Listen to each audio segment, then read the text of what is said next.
ఈరోజు దైవ వర్తమానం ద్వితీయోపదేశకాండం 10వ వచ్చింది.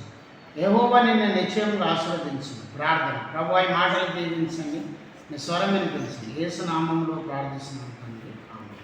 ఈరోజు వాగ్దాన సందేశం, నిన్ను నిశ్చయముగా ఆశీర్వదించు. దేవుని బిడ్డల ఎడల ఆయన మరి గొప్ప ఆలోచన కలిగి ఉన్నాడు.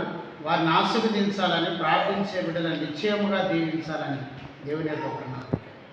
నిశ్చయంగా నేను ఆశీర్వదించాలంటే మరి ఏం చేయాలి? మొదటి పాయింట్, నువ్వు నీతిపరుడై ఉండాలి. ఆదికాండం 9వ మొదటి వచనం 6వ వచనం 9వ వచనం.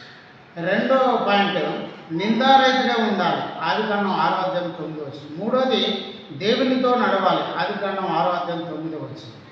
నాలుగోది, దేవుడు ఆజ్ఞాపించిన యావత్తును చేయాలి. ఆదికాండం 7వ 5వ వచనం. దేవులారా, ఐదోది, దేవుణ్ణి ఆరాధించాలి. ఆదికాండం 8వ వచనం. దురాశ, స్వార్థము నీలో ఉండకుండా ఇతరుల అవసరతలు కలిగి వారి కొరకు నువ్వు ప్రార్థన చేస్తే, నీవు దేవుని సేవ చేస్తే, దేవుని కొరకు నువ్వు నిలబడితే దేవుడు నిన్ను ఆశీర్వదిస్తాడు. ప్రభు యేసుక్రీస్తు మాటలు దీవించింది ప్రార్థన. ప్రభు ఈ మాటలు దీవించి ఆశీర్వదించండి. యేసు నామములో ప్రార్థిస్తున్నాను. మీ ప్రార్థన అవసరాలు మాకు కాల్ చేయండి. మా సెల్ నెంబర్ 9948. దయచేసి 100 రోజుల ఉపవాస ప్రార్థనలు మంగళవారం 8వ తారీఖు అక్టోబర్ ఉదయం 10 గంటలకు ముగిస్తున్నాం. రండి ధర్మారం.